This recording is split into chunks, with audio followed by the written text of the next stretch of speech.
Hello friends, welcome to technical aspirants. আমি অসিত, আপনাদের সবাইকে স্বাগত জানাই আমার চ্যানেলে।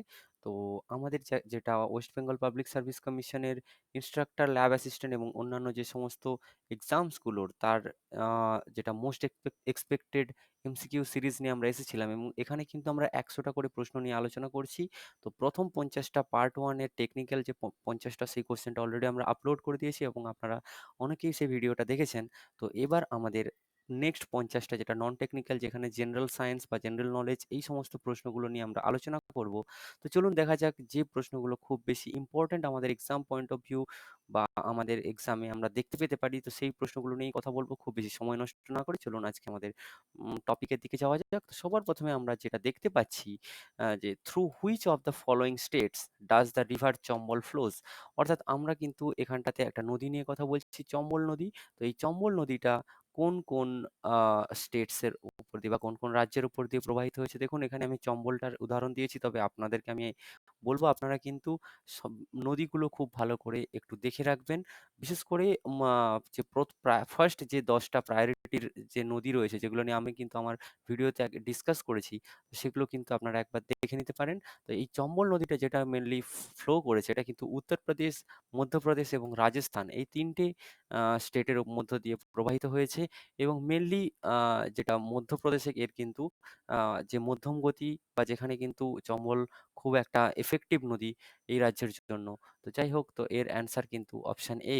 নেক্সট আমরা যেটা দেখছি, the population growth rate in Kerala is the lowest among all major Indian states. অর্থাৎ কেরালা অন্যান্য ভারতের অন্যান্য রাজ্যগুলোর মধ্যে পপুলেশন গ্রোথকে অনেক ভালো কন্ট্রোল করতে পেরেছে, অর্থাৎ অনেক কম। তো which of the following is the widely accepted reason. তো এর মধ্যে কোনটা যেটা খুব সর্বজন গ্রাহ্য একটা কারণ। তো তার মধ্যে আমরা যে অপশনগুলো দেখতে পাই, তো এখানে কিন্তু আমি আপনাদেরকে বলে রাখি অনেক কিছুই রয়েছে, যেখানে ইনভেস্টমেন্ট বা অন্যান্য লিটারেসি অনেক কিছুই আছে, বাট যেটাকে ওয়াইডলি অ্যাকসেপ্টেড যেটা আমাদের, সেটা কিন্তু আমাদের যেটাকে ধরে নেওয়া হচ্ছে, the state has highest literacy rate in India. অর্থাৎ ভারতবর্ষের এই যে রাজ্যটা, এখানে কিন্তু পড়াশুনো বা শিক্ষার হার কিন্তু সব থেকে বেশি বলেই এখানে পপুলেশন গ্রোথ রেটটা অনেক কম বলে সর্বজন গ্রাহ্য কারণ বলে মনে করা হয়। তো নেক্সট আমরা যেটা দেখছি, which of the following is the first fully air condition train in India. দেখুন, সবার প্রথম যে এসি ট্রেনটার বা ডিলাক্স ট্রেন হিসাবে প্রথম ভারতবর্ষে চালানো শুরু হয়, সেটা হচ্ছে রাজধানী এক্সপ্রেস। তো এই বলে রাখি, এই রাজধানী হচ্ছে প্রথম ডিলাক্স ট্রেন যেটা চালু হয়, এবং কলকাতা নিউ দিল্লি রাজধানী এক্সপ্রেস বা হাওড়া নিউ দিল্লি রাজধানী এক্সপ্রেস যেটা, এটাই কিন্তু প্রথম রাজধানী এক্সপ্রেস এখন পর্যন্ত, বা রেলওয়ে, ইন্ডিয়ান রেলওয়েজের পক্ষ থেকে। তো Rajdhani express, option C is the right answer. Next, who among the following British governor general shifted India's capital from Calcutta to Delhi. অর্থাৎ দিল্লি থেকে কলকাতাতে ভারতের রাজধানীকে যেটা চেঞ্জ করা হয়েছিল, তো সেটা কখন করা হয় বা কোন গভর্নর জেনারেলের সময় করা হয়েছিল। তো এটা কিন্তু আপনারা যেটা দেখছেন, অপশন সি, লর্ড হার্ডিঞ্জ। তো এই লর্ড হার্ডিঞ্জের সময় কিন্তু এটাকে আহ, কলকাতার যেটা আমাদের দেশের ক্যাপিটাল বা রাজধানী, সেটা কলকাতা থেকে দিল্লিতে পরিবর্তিত করা হয়। নেক্সট যেটা, the tropical cyclone of the Bay of Bengal আর ইউজুয়ালি কল্ড। অর্থাৎ আমরা যেটা দেখছি, এই যে বর্তমানে বঙ্গোপসাগরে যে সমস্ত সাইক্লোনসগুলো সৃষ্টি হয়েছে, সেটা আমফান হোক বা অন্যান্য আরো যে সমস্ত আমরা দেখতে পেলাম সাইক্লোনসগুলো, তো ফণী বা অন্যান্য আরো যে সমস্ত সাইক্লোনসগুলো দেখলাম, তো সেগুলোকে জেনারেলি কি নামে বলা হয়? হ্যারিকেনস তো নয়, এগুলো আমেরিকানস হয়, টাইফুনস, টর্নেডোস, এগুলো তো সব আমরা ইস্টার্ন এশিয়াতে আমরা দেখতে পাই। তো এখানে যেটা আমরা দেখ পাচ্ছি, ডিপ্রেশন, এটাকে কিন্তু ডিপ্রেশন বলা হয়। নেক্সট যেটা, petroleum was first discovered in India at. অর্থাৎ ভারতবর্ষে প্রথম পেট্রোলিয়াম পাওয়া গিয়েছিল কোন জায়গায়? তো এটার অপশন কিন্তু ডিগবয়, আসাম। তো এই ডিগবয়ে কিন্তু প্রথম আমাদের তৈল উত্তোলন কেন্দ্র গড়ে ওঠে। তো নেক্সট আমরা যেটা দেখছি, which of the following performing art is associate with Sanjukta Panigrahi. দেখুন, সংযুক্তা পানিগ্রাহী, আমি আপনাদেরকে বলি, ইনি কিন্তু একজন ওড়িশি ডান্সার। তো এই প্রশ্নটা সেটাই, যে ইনি কিসের সঙ্গে যুক্ত। তো সংযুক্তা পানিগ্রাহী, ইনি ওড়িশি নৃত্যের সঙ্গে যুক্ত। তো option C is the right answer. Next আমরা যেটা দেখছি, the longest highway in India runs from. অর্থাৎ ভারতবর্ষের সর্ববৃহৎ যে হাইওয়ে, তো সেটা আমরা কোনটা দেখছি? সেটা কিন্তু বারাণসী থেকে কন্যাকুমারী। নেক্সট যেটা, the language of discoursed Gautam Buddha was, অর্থাৎ দেখুন গৌতম বুদ্ধ নিয়ে যখনই ল্যাঙ্গুয়েজ রিলেটেড কোনো কোয়েশ্চেন আসবে তখন কিন্তু আপনাদেরকে আর কোনো কিছু ভাববার নেই, এটা কিন্তু একেবারে সোজাসুজি পালিতে আপনারা টিক করবেন। তো অপশন সি, পালি is the right answer. Next যেটা দেখছি, central drug research institute is located at. তো সেন্ট্রাল ড্রাগ রিসার্চ ইনস্টিটিউট যেটা সেটা কিন্তু রয়েছে লখনৌতে, এবং এই লখনৌ কিন্তু উত্তরপ্রদেশে অবস্থিত। Next, mandi house is. তো মান্ডি হাউস আমরা কোনটাকে বলে থাকি, বা মান্ডি হাউস বললে আমরা কোন জিনিসটাকে বুঝি? তো সেখানে বেশ কিছু কয়েকটা অফিসের কথা বলা হয়েছে। দেখুন মান্ডি হাউস কিন্তু একটা অফিস, এবং এই অফিসটা হচ্ছে ডাইরেক্টর জেনারেল, যিনি দূরদর্শনের ডাইরেক্টর জেনারেল হয়ে থাকেন, তার যে অফিস সেটাকে কিন্তু মান্ডি হাউস বলা হয়। তো option B is the right answer. Next, the first Indian university was opened in 1857 was in, অর্থাৎ 1857 সালে প্রথম ভারতের যে ইউনিভার্সিটি স্থাপিত হয় সেটা কোথায় হয়েছিল? দেখুন আমি আপনাদেরকে বলি, প্রথম যে মেডিকেল কলেজটা তৈরি হয়েছিল সেটাও কিন্তু কলকাতাতে তৈরি হয়েছিল, এবং প্রথম যে ইন্ডিয়ান ইউনিভার্সিটিটা তৈরি হয়েছিল সেটাও কিন্তু কলকাতা ইউনিভার্সিটি বা কলকাতাতে তৈরি করা হয়েছিল। তো নেক্সট আমরা যেটা কোশ্চেনের দিকে যাচ্ছি, Apsara is the name of India's first. তো অপ্সরা আমরা কোন জিনিসটাকে, বা ভারতবর্ষের প্রথম কোন জিনিসটাকে আমরা বলে থাকি? তো অপ্সরা কিন্তু রেলওয়ে লোকোমোটিভ নয়, রেলওয়ে লোকোমোটিভ ফার্স্ট ছিল যেটা সেটা কিন্তু ডেকান কুইন বলা হতো। তো হেলিকপ্টার না, এটাকে কিন্তু নিউক্লিয়ার রিয়েক্টর। তো নিউক্লিয়ার রিয়েক্টর কিন্তু প্রথম ভারতবর্ষের যে নিউক্লিয়ার রিয়েক্টর সেটার নাম ছিল অপ্সরা। নেক্সট যেটা, the central rice research institute is located at, অর্থাৎ সেন্ট্রাল রাইস রিসার্চ ইনস্টিটিউট কিন্তু রয়েছে উড়িষ্যার কটক শহরে, যেখানে আমাদের নেতাজি সুভাষচন্দ্র বসুর জন্মস্থান। নেক্সট যেটা দেখছি, central arid zone research institute. দেখুন আমি রিসেন্টলি একটা ভিডিও আপলোড করেছিলাম যেখানে আমরা কিন্তু সয়েল নিয়ে কথা বলছিলাম, এবং এই সয়েলে আমি আপনাদেরকে অ্যারিড সয়েলের কথা বলেছিলাম। তো এই অ্যারিড সয়েলটা মেনলি আমরা দেখতে পাই কোনখানে, যেখানে আমরা থর মরুভূমি বা তার আশেপাশে এলাকাতে। তো এই অ্যারিড জোনের যে রিসার্চ ইনস্টিটিউটটা রয়েছে সেটাও কিন্তু রয়েছে রাজস্থানে। নেক্সট আমরা যেটা দেখছি, golden temple is situated in. তো এটা কিন্তু একেবারে সিম্পল কোশ্চেন। গোল্ডেন টেম্পল কিন্তু অমৃতসরে অবস্থিত, এবং এই কোশ্চেনটা এই জন্য ইম্পর্ট্যান্ট যে রিসেন্টলি কাতারপুর করিডোর নিয়ে যে একটা এগ্রিমেন্ট সাইন করা হয়েছিল, কেননা এবছর আমাদের গুরু নানকের আমাদের 100তম জন্মবার্ষিকী ছিল, তো সে কারণেই কিন্তু এই কোশ্চেনটা খুব বেশি ইম্পর্ট্যান্ট। তো গোল্ডেন টেম্পল কিন্তু অমৃতসরে অবস্থিত। নেক্সট যেটা, বাঘ a village in Gwalior is famous for. তো এই যে বাঘ যেটা, এটা একটা গ্রাম গোয়ালিয়রে। তো সেটা কিসের জন্য বিখ্যাত? তো সেটা কিন্তু বিখ্যাত কেভ পেইন্টিং এর জন্য। নেক্সট যেটা দেখছি, থিল্লানা যেটা একটা ইজ এ ফরম্যাট অফ। তো থিল্লানা আমরা একটা নাচের ফরম্যাট। তো সেই নৃত্যটা আমরা এখানে প্রশ্ন করা হয়েছে যে কোনটা, কুচিপুড়ি, ওড়িশি, ভারতনাট্যম না কত্থক? তো এখানে কিন্তু উত্তর হচ্ছে আমাদের ভারতনাট্যম। নেক্সট আমরা দেখছি যেটা, হু কম্পোজ দ্য ফেমাস সং সারে জাহাঁ সে আচ্ছা।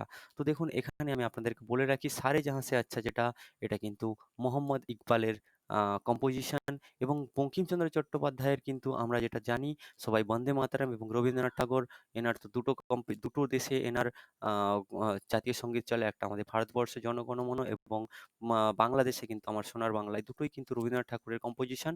তো খুব ভালো করে মনে রাখবেন। নেক্সট যেটা, Mohiniyattam dance form developed originally in which state.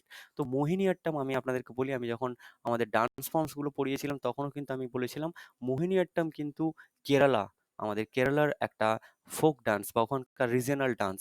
এবং এই মোহিনীঅট্টমের যে অর্থ, মোহিনী কথার অর্থ সুন্দর মহিলা, এবং অট্টম কথার অর্থ নৃত্য, এটা কেরালিয়ান ভাষাতে। তো যাই হোক, এই মোহিনীঅট্টম কিন্তু কেরালার একটা ডান্স ফর্ম। নেক্সট যেটা দেখছি, India celebrates February 28 every year as national science day. তো 28শে ফেব্রুয়ারি প্রত্যেক বছর আমরা ন্যাশনাল সায়েন্স ডে হিসাবে সেলিব্রেট করে থাকি। তো সেটা কি কারণে করে থাকি? তো সেটা কিন্তু আমরা করে থাকি ইন 1928, 1928 সালের 28শে ফেব্রুয়ারি সিভি রমন কিন্তু যেটা আবিষ্কার করেছিল সেটা পরবর্তীকালে রমন এফেক্ট নামে আমরা পরিচিত। তো সেটাই রমন এফেক্ট কিন্তু আবিষ্কার হয়েছিল 1928 সালের 28শে ফেব্রুয়ারি। তো সেই দিন থেকে, সেই কারণেই কিন্তু এই 28শে ফেব্রুয়ারিকে আমরা ন্যাশনাল সায়েন্স ডে হিসাবে সেলিব্রেট করি। তো আপনাদের কাছে আমার আরেকটা প্রশ্ন, যে ন্যাশনাল টেকনোলজি ডে সেটা কিন্তু পালন করা হয় আমাদের ফার্স্ট নিউক্লিয়ার টেস্ট, যেটা আমাদের পোখরান রেঞ্জে করা হয়েছিল ইন দ্য ইয়ার 1998। তো এটার ডেটটা কি ছিল সেটা কিন্তু আপনাদেরকে আমাকে কমেন্ট করে অবশ্যই জানাতে হবে। চলুন দেখা নেক্সট ভিডিওর দিকে। In India the first television programme was broadcasted in? তো ভারতবর্ষে প্রথম যে টেলিভিশন ব্রডকাস্টিংটা হয়েছিল সেটা কত সালে হয়েছিল? সেটা হয়েছিল 1959। নেক্সট আমরা যেটা দেখছি, when is the world population day observed? তো ওয়ার্ল্ড পপুলেশন ডে যেটা, সেটা কিন্তু অবজার্ভ করা হয় জুলাই 11। নেক্সট আমাদের কোশ্চেন যেটা, the first death anniversary of Shri Rajiv Gandhi was observed as the? অর্থাৎ রাজীব গান্ধীর যেটা মৃত্যুবার্ষিকী আমরা প্রথমবার পালন করেছিলাম, তো সেটা সেই দিনটাকে আমরা পালন করে আসছি অ্যান্টি টেররিজম ডে হিসাবে। নেক্সট আমরা যেটা দেখছি, in the year 1991 was observed in India as the year of? অর্থাৎ 1991 সালে আমরা একটা সময় একটা ঘোষণা করেছিলাম, বা আমাদের দেশ একটা বিশেষ সময় সেলিব্রেট করছিল, তো সেটাকে আমরা ট্যুরিজমের উপর ছিল, অর্থাৎ 1991 সালটাকে আমরা অবজার্ভ করেছিলাম ট্যুরিজম স্পেশাল ইয়ার হিসাবে। নেক্সট আমরা যেটা দেখছি, the United nation declared 1993 as a year of? অর্থাৎ ইউনাইটেড নেশন 1993 সালটাকে কি জন্য ঘোষণা করেছিল বা ডিক্লেয়ার করেছিল? সেটা কিন্তু ছিল ইন্ডিজিনাস পিপল, অর্থাৎ দেশীয় মানুষ। তো এটার ওপরেই কিন্তু ওনাদের থিম ছিল ইউনাইটেড নেশনের 1993, এবং এই পুরো দশকটাকেই কিন্তু ওনারা ইন্ডিজিনাস পিপুলের ডিকেড হিসেবেও ঘোষণা করে পরবর্তীকালে। নেক্সট আমরা যেটা দেখছি, India's first indigenously build submarine was? তো ভারতবর্ষের প্রথম যেটা ইন্ডিজিনিয়াস বা স্বদেশী বা দেশীয় সাবমেরিন যেটা তৈরি করা হয়েছিল, তার নাম কি ছিল? তার নাম ছিল আইএনএস সালকি। নেক্সট আমরা যেটা দেখছি, high altitude research lab in India is situated in? অর্থাৎ হাই অল্টিটিউডে আমাদের যে রিসার্চ ল্যাবটা রয়েছে সেটা কিন্তু রয়েছে গুলমার্গে, এবং আপনারা যদি পারেন অবশ্যই কিন্তু কমেন্ট করে আমাকে জানাবেন এই গুলমার্গটা কোন রাজ্যে অবস্থিত। নেক্সট যেটা, satellite launching station is located at? তো স্যাটেলাইট লঞ্চিং স্টেশন এটা তো বলবার মতো কিছুই নেই, শ্রীহরিকোটা অন্ধ্রপ্রদেশ, যেটাকে আমরা এসডিএসসি নামে জানি। এসডিএসসি যার পুরো নাম Satish Dhawan space centre, Sriharikota Andhra Pradesh. Next যেটা দেখছি আমরা, which missile is designed to defend large installation like oil fields etcetera against enemy air attacks? তো দেখুন, এনিমি এয়ার অ্যাটাকসকে আটকানোর জন্য আমাদেরকে কিন্তু গ্রাউন্ড টু এয়ার যেটা মিসাইল সিস্টেম, সেটা কিন্তু সব থেকে ভালো এফেক্টিভ, এবং সেদিক থেকে কিন্তু আকাশ মিসাইল কিন্তু সব থেকে বেশি এফেক্টিভ। তো option is the right answer. Next যেটা, the battle tanks design and developed by the DRDO in collaboration with heavy vehicle factory and Bharat heavy electrical limiteds? তো এমন একটা ব্যাটেল ট্যাঙ্কস যেটা কিন্তু ডিআরডিও তৈরি করেছিল, কোলাবোরেশনে ছিল হেভি ভেহিকেল ফ্যাক্টরি এবং ভারত হেভি ইলেকট্রিক্যালস। তো সেই ট্যাঙ্কটার নাম কি? তো সেই ট্যাঙ্কটার নাম আর কিছুই নয়, অর্জুন। নেক্সট যেটা, the pilotless target aircraft fabricated at the aeronautical development established Bangalore is?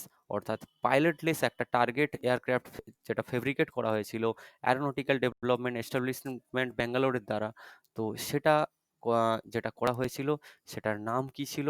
তো এটা কিন্তু আপনাদের জন্য আমার কোশ্চেন দেওয়া রইলো। এটা কিন্তু প্রত্যেক দিনের যেটা আমাদের প্রশ্ন থাকে একটা প্রশ্ন, তো সেটাই আমাদের আজকের প্রশ্ন। তো নেক্সট যেটা, Indira Gandhi centre for atomic research established in 1971 is located at? তো Indira Gandhi centre for atomic research, তো এটা যেটা রয়েছে এটা কিন্তু রয়েছে চেন্নাইয়ের কালাপাক্কামে। তো option C is the right answer. Next, India's first satellite is named after? তো ভারতবর্ষের প্রথম স্যাটেলাইট যেটার নাম দেওয়া হয়েছিল, তো সেটার নাম ছিল Aryabhata. Option is the right answer. Next, India is known as a parliamentary democracy because? তো ভারতকে একটা পার্লামেন্টারি ডেমোক্রেসি বলা হয় কারণ, দেখুন এখানে বেশ কিছু কারণ রয়েছে। আমরা কিন্তু এটা ভাবতে পারি যে president is not a member of the parliament, এবং এখানে দেখুন আমি আপনাদেরকে বলছি অপশন সির দিকে একটু নজর রাখুন, the executive is responsible to the parliament, অর্থাৎ পার্লামেন্টের যা কিছু সবকিছুই কিন্তু এক্সিকিউটিভ দ্বারা করা হয়। এবং আপনারা হয়তো ভাবতেও পারেন যে এরকম কোনো অ্যান্সার হবে যে উম, এখানে যেটা অপশন বিতে রয়েছে, member of parliament are directly elected by people, কিন্তু দেখুন ওটা কিন্তু রিপাবলিকের মধ্যে পড়ে, ওটা কিন্তু পার্লামেন্টারি ডেমোক্রেসির মধ্যে পড়ে না। তো পার্লামেন্টারি ডেমোক্রেসির কথা যখনই বলবে তখন কিন্তু অপশন সির দিকে আপনাকে নজর রাখতে হবে। এবং এই ধরনের যখন আমরা ইন্ডিয়ান পলিটি বা যখন ইন্ডিয়ান কনস্টিটিউশন রিলেটেড যে সমস্ত কোশ্চেনগুলো আপনাদের খুব অসুবিধা হয়, আমার কিন্তু ইন্ডিয়ান কনস্টিটিউশনের উপর ভিডিও অলরেডি দেওয়া রয়েছে, ওটা হিন্দি ভার্সনে রয়েছে। তো আমি বাংলা ভার্সনে খুব তাড়াতাড়ি আমি অ্যাড করে দেবো একটা নতুন ভিডিও। তো চলুন চল দেখে নিচ্ছি next video 36 next question, which among the following is not a fundamental right? তো এর মধ্যে কোনটা ফান্ডামেন্টাল রাইট নয়? দেখুন আমি আপনাদেরকে বলছি, যখন আমার আমার যে ফান্ডামেন্টাল রাইট একটা ভিডিও রয়েছে ওখানে কিন্তু আমি আপনাদেরকে বলেছিলাম যে রাইট টু প্রপার্টি যেটা, এটা কিন্তু একটা সময় আমাদের ফান্ডামেন্টাল রাইটস এর মধ্যে ছিল, কিন্তু পরবর্তীকালে কনস্টিটিউশনাল অ্যামেন্ডমেন্ট হয় এবং সেখানে কিন্তু রাইট টু প্রপার্টিকে কিন্তু আমাদের ফান্ডামেন্টাল রাইটস থেকে বাদ দিয়ে দেওয়া হয়েছে। তো অপশন বি কিন্তু এখন আর আমাদের ফান্ডামেন্টাল রাইট নেই, অর্থাৎ রাইট টু প্রপার্টি কিন্তু এখন আমাদের আর ফান্ডামেন্টাল রাইট নয়। নেক্সট যেটা দেখছি, the first general election to Lok Sabha were held in. তো ফার্স্ট জেনারেল ইলেকশন যেটা লোকসভার জেনারেল ইলেকশনটা প্রথমবার ভারতবর্ষে হয়েছিল 1952 সালে, 1952। এটা কিন্তু খুবই বেশি ইম্পর্টেন্ট একটা কোশ্চেন। নেক্সট যেটা দেখছি, আর্টিকেল 356, এটাও খুবই বেশি ইম্পর্টেন্ট, কেননা ডিউরিং লকডাউন এটা কিন্তু খুব বারবার আমরা শুনতে পাচ্ছিলাম বিভিন্ন নিউজ চ্যানেলে বা পেপারের মধ্যে। আর্টিকেল 356 যেটা কনস্টিটিউশনে দেওয়া রয়েছে, তো সেটা কি বলে থাকে? তো আর্টিকেল 356 কিন্তু বলে থাকে প্রেসিডেন্ট রুল। তো যে কোনো একটা স্টেটে যদি প্রেসিডেন্ট রুল ইম্পোজ করতে হয় তখন কিন্তু তখন আর্টিকেল 356 আমাদের কার্যকরী করতে হয়। তো অপশন ডি র দিকে আমরা যদি নজর রাখি, যে imposition of president rule in a state. Next যেটা দেখছি, the president's rule in the state means that the state is rule by. তো যদি কোনো স্টেটে প্রেসিডেন্টস রুলকে আমাদেরকে ইমপ্লাই করে দেওয়া হয়, তাহলে সেই স্টেটটাকে কে পরিচালনা করে? তো এখানে কিন্তু আপনারা ভাবতে পারেন president is directly, but president কিন্তু প্রেসিডেন্টাল রুলের সময় কোনো রাজ্যকে পরিচালনা করেন না। প্রেসিডেন্টের আন্ডারে যিনি থাকেন, অর্থাৎ গভর্নর, যিনি একটা রাজ্যের প্রধান হয়ে থাকেন, তো গভর্নর কিন্তু ওই প্রেসিডেন্ট রুলের সময় ওই রাজ্যটাকে পরিচালনা করেন। নেক্সট যেটা, the national flag was adopted by the constitutional assembly of India on. অর্থাৎ ন্যাশনাল আমাদের ভারতের দেশের যে তিরঙ্গা পতাকা, সেটাকে কনস্টিটিউশনাল অ্যাসেম্বলিতে কবে অ্যাডপ্ট করা হয়? তো এটা কিন্তু করা হয়েছিল 22শে জুলাই 1947।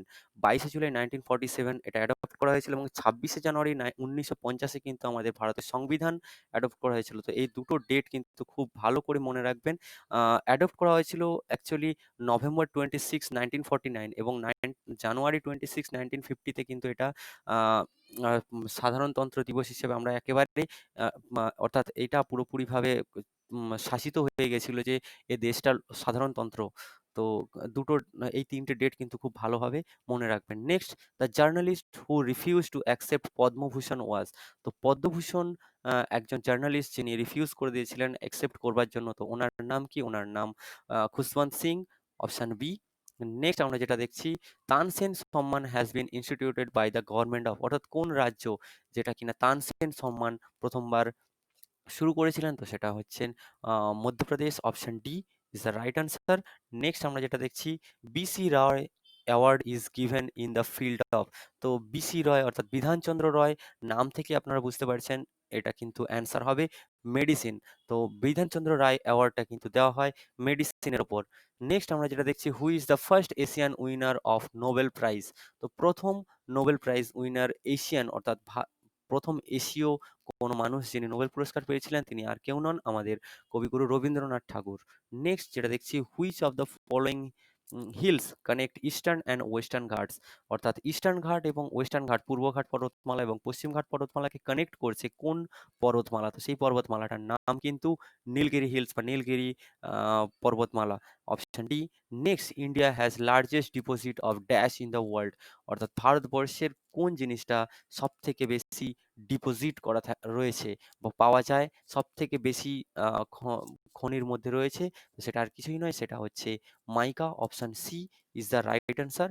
তো অপশন সি তে রয়েছে মাইকা।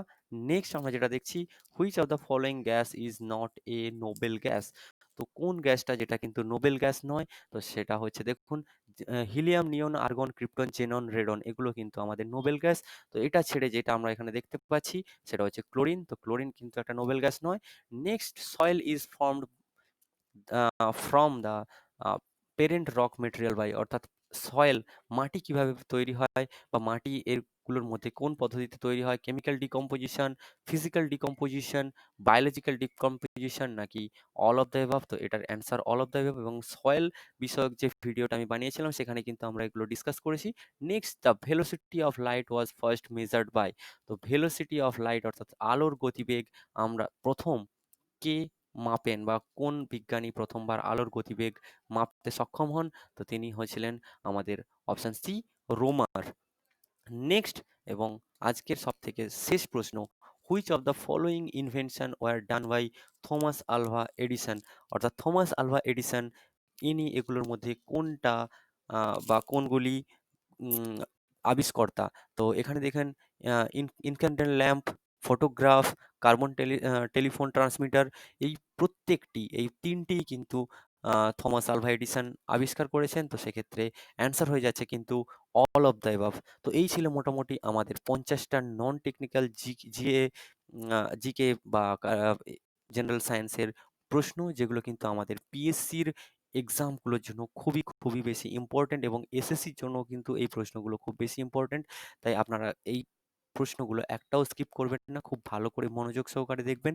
এবং নেক্সট পার্টে আমরা কিন্তু আবার 50টা টেকনিক্যাল কোশ্চেন আনবো, এবং তারপর আবার 50টা নন টেকনিক্যাল। এইভাবেই কিন্তু আমরা আমাদের সিরিজটাকে এগিয়ে নিয়ে যাব, এবং প্রায় 5টা সেট, মিনিমাম 5টা সেট কিন্তু আমরা এখানে রাখবই, অর্থাৎ প্রায় 500টা কোশ্চেন কিন্তু আমরা রাখবই। তো চলুন, দেখা হচ্ছে আমাদের পরবর্তী ভিডিওতে। So stay tuned and thanks for watching. God bless you all.